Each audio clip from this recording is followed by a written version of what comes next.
Hello बच्चों, आज हमारा क्वेश्चन है राइट एज अ फ्रैक्शन। हमें इसको किस में लिखना है? फ्रैक्शन में लिखना है। भाई फ्रैक्शन क्या होता है हमारा? जब हमारा न्यूमरेटर और डिनोमिनेटर, जैसे 4/5 हमारा क्या फ्रैक्शन है, भाई इसको हम कहते हैं न्यूमरेटर। ऊपर वाला पार्ट हमारा क्या होता है? न्यूमरेटर होता है, और नीचे वाले को हम कहते हैं डिनोमिनेटर। डिनोमिनेटर ये हमारा हो गया फ्रैक्शन। अब भाई हमारे पास 0.6 है, इसको हम कैसे फ्रैक्शन में लिख सकते हैं? कैसे हम 4/5 के फॉर्म में लिख सकते हैं?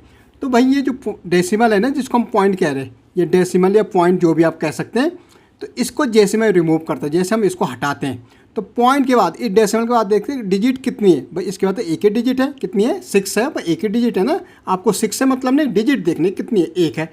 तो भाई जैसे हमने इसको हटाया, 1 हम किसी भी नंबर के नीचे लगा सकते हैं। अगर मैं 5 के नीचे 1 लगाऊँ, इससे हमारे क्वेश्चन में कोई भी फ़र्क नहीं पड़ेगा, क्योंकि 1 का मतलब है कि 1 से अगर मैं 5 को डिवाइड करूँ तो हमारा फिर 5 ही आ जाएगा।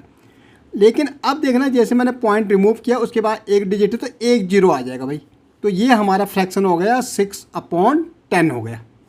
आप समझ गए होंगे भाई। 1 तो हम किसी के नंबर के नीचे भी लगा सकते हैं, उससे हमारे क्वेश्चन में कोई फ़र्क नहीं पड़ता।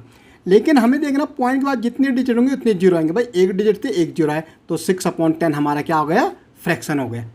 ऐसे देखो 0.9, भाई इस पॉइंट से पहले जीरो कोई मतलब नहीं, पॉइंट के बाद के उससे हमें मतलब है। तो पॉइंट हम रिमूव करेंगे, वही 1 तो लगा ही सकते हैं। पॉइंट के बाद कितने डिजिट है? एक है, तो एक ही लग जाएगा। तो इसका मतलब क्या हो गया? 9/10 हो गया भाई ये। ओके। ऐसे देखो 0.08 है, हमने कहा 1 तो हम किसी नंबर के नीचे भी लगा सकते हैं भाई। जैसे हमने इस पॉइंट को हटाया, डेसिमल भी कहते हैं, पॉइंट भी बोलते हैं। जैसे हमने डेसिमल हटाया, डिजिट गिनो 1 और 2, उतने जीरो। भाई जितने डिजिट होंगे उतने जीरो। 2 डिजिट थी, 2 जीरो लगा लिए। अब ये लिखा जाएगा भाई 8/100 लिखा जाएगा, क्योंकि इस जीरो का कोई मतलब नहीं रहेगा, क्योंकि ये इधर की तरफ पढ़ रहा। भाई 8 जीरो तो कोई नहीं होता, अगर 8 जीरो होता तब तो 80 हो जाता, पर 0 8 तो 80 होता है। ओके भाई 0.28, जैसे हमने पॉइंट हटाया, 1 तो हम लगा सकते 1220, तो क्या हो जाएगा? ये 28/100 हमारा फ्रैक्शन में आ गया।